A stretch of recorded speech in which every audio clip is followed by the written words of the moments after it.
My mom left me with my evil stepdad, and he kicked me out. 5 years later, they came to me for help, and I told them this. I was 10 when my world flipped upside down, not because I did anything wrong, but because life just has a way of throwing you curveballs.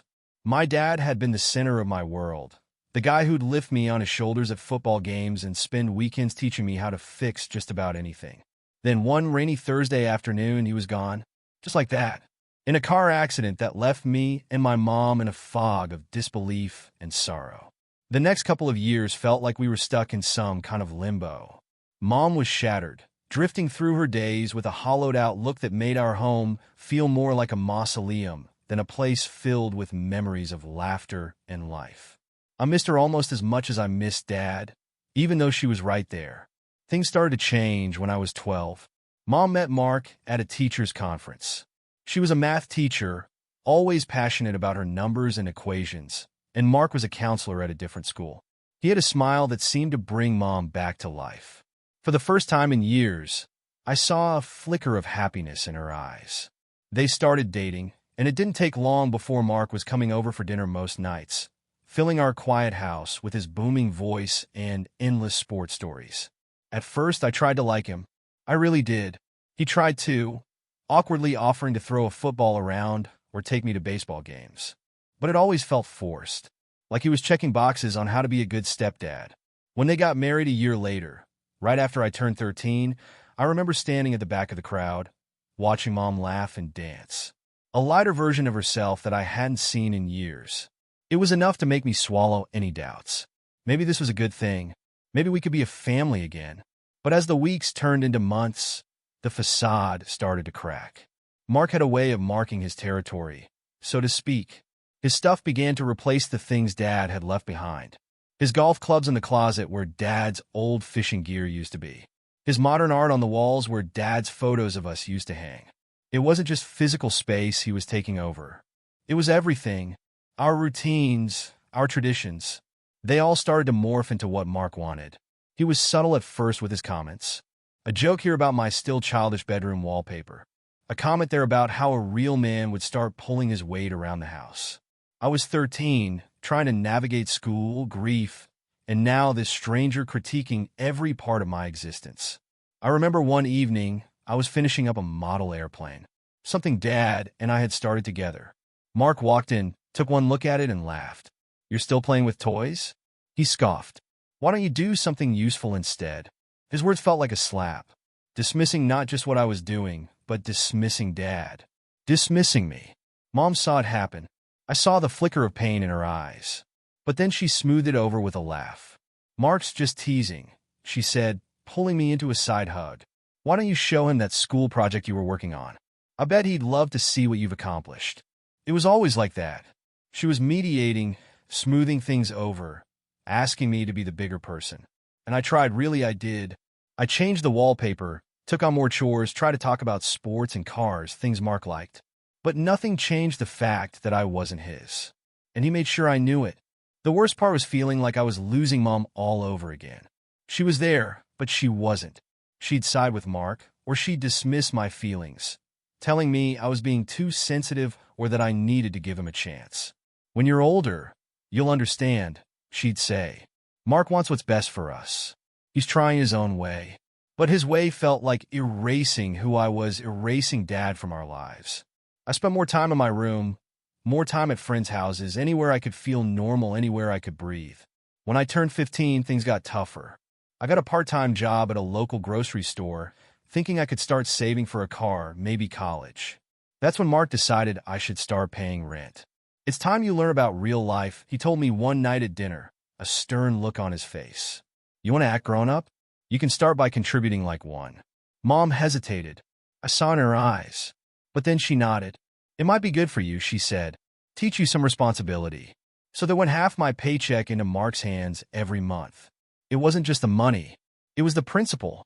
It was the feeling of being pushed out, slowly but surely. The day Mom told me about her job opportunity in Europe, I felt a mix of pride and sheer panic. 6 months. 6 months with Mark without her. She was so excited, so hopeful. I didn't want to burst her bubble. Didn't want to be the reason her spark faded again. But living with Mark without her there as a buffer? I was terrified. I told her about some of the things he'd done, the comments, the way he'd make me feel small. He's just strict, she said, brushing off my fears. You'll see. It'll be good for both of you. You'll find a way to get along. I knew better.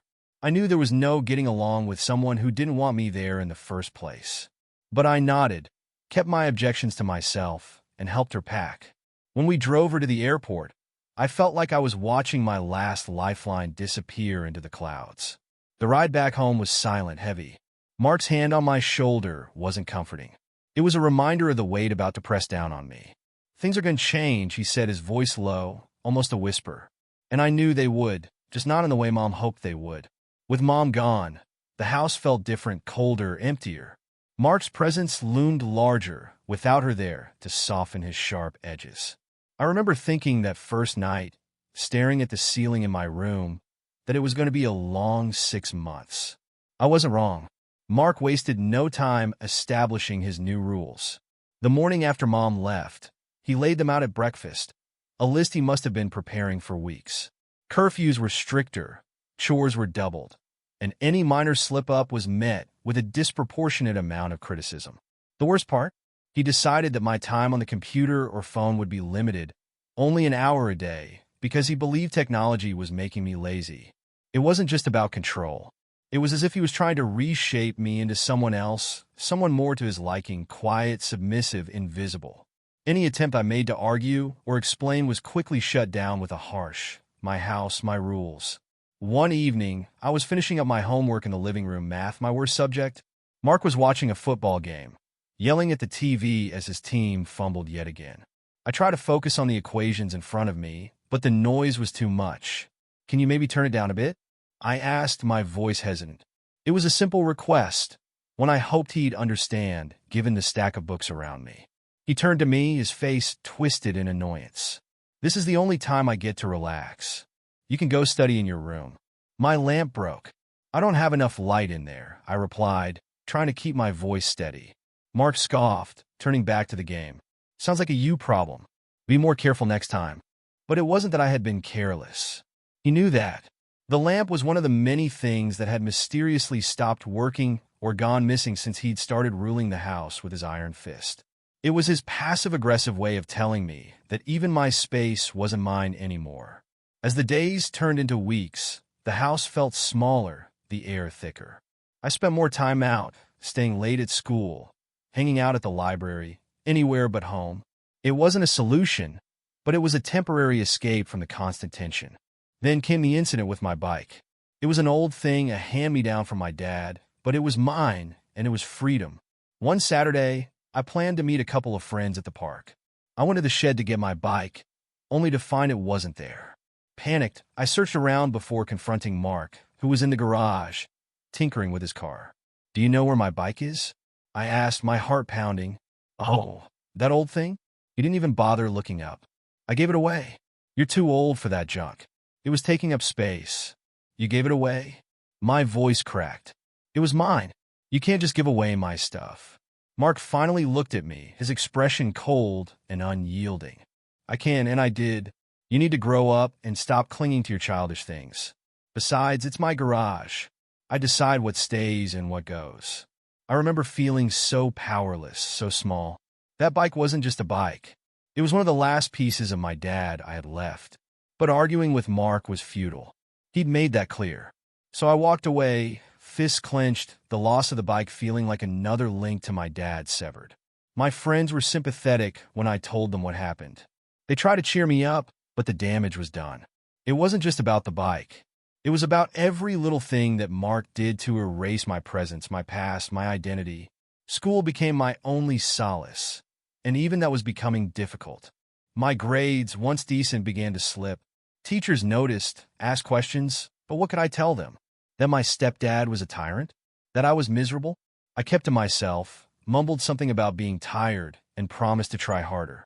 The situation at home reached a boiling point one evening over something trivial, dinner.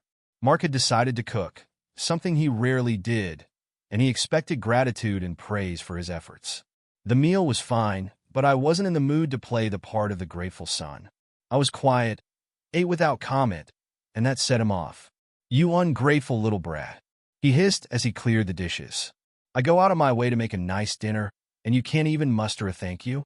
I looked up, surprised by his anger over such a small thing. "It was good," I said, trying to keep the peace. "Thank you." But it was too late. He was already ranting about respect, about how kids these days have no appreciation for what they're given. "I'm not asking for much, just a little respect," he went on, his voice rising with every word. "But you're just like your father, selfish, ungrateful. You think the world owes you something." The mention of my dad was a low blow, and it hit hard. Tears stung my eyes, but I fought them back. "Don't talk about my dad," I managed to say, my voice steady despite the turmoil inside. Mark sneered. "Why? Can't handle the truth?" "I'm going to my room," I said, standing up. I needed to get away, to breathe. "Yeah, run away. That's what you're good at," he called after me as I walked away. That night, lying in the dark of my room, I realized that this wasn't going to get better. Not in a week, not in 6 months. Mark had made this home a battlefield, and I was always going to be the enemy. The weeks that followed were a relentless grind. Every day felt like a marathon, a test of endurance. Mark's mood swings were unpredictable. One moment he was eerily calm, and the next he was a storm of anger over the smallest things. Living with him was like walking through a minefield. You never knew what would set him off. One of the new rules Mark instituted was a check-in system. I had to text him the moment school ended, the second I left work, and right when I was on my way home. If I missed a check-in, or if I was late by even a few minutes, there would be hell to pay. He said it was about safety, about being responsible, but I knew better. It was about control. My job at the grocery store became my escape. A few hours each day, where I didn't have to think about home. My manager, Mr. Jensen, noticed the long hours I was putting in and started giving me more responsibilities. "You're a hard worker, Tom," he'd say, clapping me on the back. "Reliable. That's rare these days." The praise felt good, but also sad in a way because I knew I was only working so much to avoid going home. One particularly rough day, I got held up at work.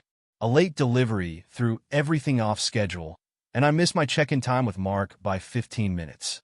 I realized it as I was rushing out the door, my phone buzzing with missed calls and texts. "Where are you? Are you ignoring me? Call me now." The messages escalated in anger, and a knot of anxiety tightened in my stomach. I called him, the phone shaking in my hand. "Where the hell have you been?" Mark's voice was a mix of fury and ice. "I'm sorry, there was a delay at work. I couldn't." Excuses, he cut me off. "You have responsibilities, Tom. You think the world stops because you're busy? You're supposed to be home an hour ago." "I know. I'm sorry, it won't happen again," I stammered, the familiar feeling of dread settling in. "It better not," he snapped and hung up. The ride home was a blur of streetlights and shadows, my mind racing with what awaited me. When I got home, Mark was waiting in the living room, his expression stormy. "Sit down," he ordered, pointing to the couch. "We're going to have a talk about respect and responsibility." He grabbed a box of my things, old photos, my dad's watch, some school mementos, and threatened to throw them out. I pleaded with him to stop, and in the struggle, the box fell and its contents scattered across the floor. As I scrambled to pick up my belongings, Mark towered over me. "This ends now," he growled. "I want you out of my house by tomorrow, or I'll throw you out myself." That was the last straw. I realized I couldn't take it anymore. Once Mark went to bed, I packed a bag with essentials and left in the middle of the night. I crashed at my best friend's place for a few days before finding a small room to rent with my savings from my part-time job. I didn't tell my mom immediately because I didn't want to worry her or jeopardize her job opportunity. I figured I'd explain everything when she got back. I blocked Mark's number because he kept sending me threatening messages, saying he'd call the police and report me as a runaway if I didn't come back. It's been a month now, and I'm managing on my own. It's not easy. I'm working extra hours to cover rent and basic necessities while trying to keep up with school. Some days I barely have enough to eat, but it's still better than living under Mark's roof. I feel guilty for leaving without telling my mom, but I also feel like I had no choice. The constant fear and stress were crushing me. So, Reddit, am I the a-hole for leaving my stepfather's house while my mom was abroad? Should I have tried harder to make things work? Should I reach out to my mom now and explain everything I'm lost and could really use some advice? Edit. Thank you all for your responses. I've read through them and appreciate the support. Many of you have asked about my living situation and future plans. I'm currently staying in a small studio apartment that I found through a friend of a friend. It's not ideal. The plumbing is temperamental, and I can hear every move my neighbors make. But it's safe and affordable. I'm working part-time at a local diner and doing some online tutoring to make ends meet. As for school, I'm in my senior year and determined to graduate. I've been in touch with my school counselor about my situation, and they've been supportive in helping me stay on track. Some of you suggested reaching out to other family members. Unfortunately, my mom was an only child and my grandparents passed away a few years ago. My dad's side of the family lost touch with us after he died. It's pretty much just been me, my mom, and Mark for the past few years. I'm still unsure about how to handle things when my mom returns. Part of me wants to tell her everything, but another part is scared she won't believe me or will side with Mark again. I guess I'll cross that bridge when I come to it. For now, I'm focused on staying afloat and finishing school. Thank you all again for your advice and kind words. Update 1. It's been 6 months since my original post, and a lot has happened. I wanted to update you all on the situation. My mom returned from her work trip abroad last week. I was nervous about facing her, but I was also looking forward to finally explaining everything that had happened with Mark. However, things didn't go as I had hoped. The day after she got back, I received a call from her. Her voice was cold and angry, nothing like the warm, loving tone I was used to. She demanded to know if it was true that I had stolen money from Mark and run away. I was shocked and confused. My mind raced, trying to understand where this accusation was coming from. I tried to explain what really happened, how Mark had been verbally abusive, how he had threatened to kick me out, and how I left for my own safety and mental health. I told her about the incident with the box of my belongings, about how Mark had made my life miserable. Every day she was gone, but my mom wouldn't listen. She kept insisting that Mark had shown her evidence of my theft. When I asked what evidence, she was vague, saying something about missing cash and suspicious bank transactions. I told her it was all lies, that I had never stolen anything in my life. I reminded her of how I'd always been honest with her, how I'd worked hard at my part-time job to contribute to the household, but it seemed like her mind was already made up. I begged her to meet me in person so we could talk face to face. After some persuasion, she agreed, but when we met at a local cafe, Mark was with her. The moment I saw him, my heart sank. He had a sorrowful expression on his face, but I could see the triumphant glint in his eyes. Mark put on a show of being concerned and disappointed in me. He spun a tale about how he had tried his best to take care of me while my mom was away, but that I had become rebellious and started stealing money to fund a party lifestyle. He talked about how he'd noticed cash missing from his wallet, how he'd seen suspicious withdrawals from their joint account. I was floored. Every word out of his mouth was a lie, but he told it so convincingly. He even had fake receipts and bank statements that he claimed proved I had been taking money.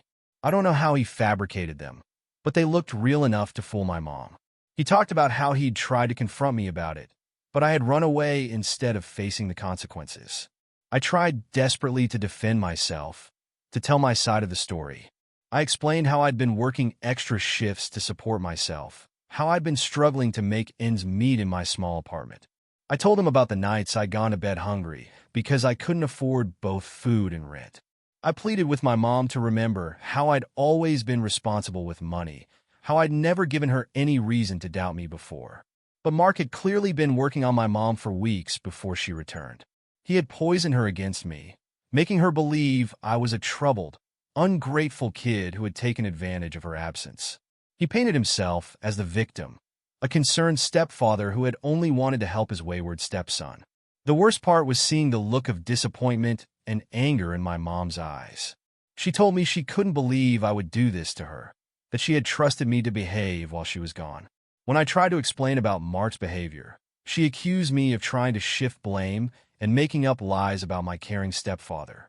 "How could you do this to us?" she asked, her voice breaking. "We gave you everything, and this is how you repay us?" Her words cut deep, each one feeling like a physical blow. I couldn't understand how she could believe Mark over me, her own son. The meeting ended with my mom telling me she needed time to think about what to do next. She said she couldn't have me back in the house if she couldn't trust me. As they left the cafe, I saw Mark put his arm around my mom's shoulders, comforting her. The sight made me feel sick. Over the next few days, I tried repeatedly to reach out to my mom to get her to listen to me without Mark's influence. But she either ignored my calls or replied with short, cold messages telling me to stop lying and take responsibility for my actions. I was desperate. I reached out to a few of my mom's friends, hoping they might be able to talk some sense into her, but it seemed Mark had gotten to them too. They all told me how disappointed they were in me, how they couldn't believe I would steal from my own family. Eventually, my mom sent me a long text message saying she had decided it was best if I didn't come back home. She said she was deeply disappointed in me and that she needed time to process everything. She told me not to contact her for a while. I was devastated.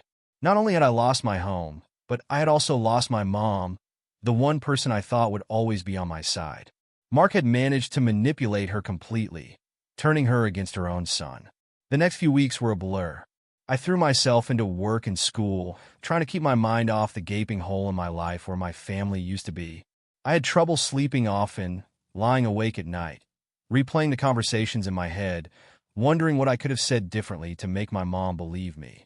My grades started to slip again, and I was at risk of not graduate. It took a concerned teacher pulling me aside to snap me out of my funk. She noticed the changes in me and asked what was wrong. After some hesitation, I told her everything. To my surprise, she believed me. She helped me get in touch with a school counselor and a social worker who could provide me with resources and support. With their help, I was able to get back on track with my studies and even secure some additional financial aid to help with my living expenses. Now I'm trying to figure out my next steps.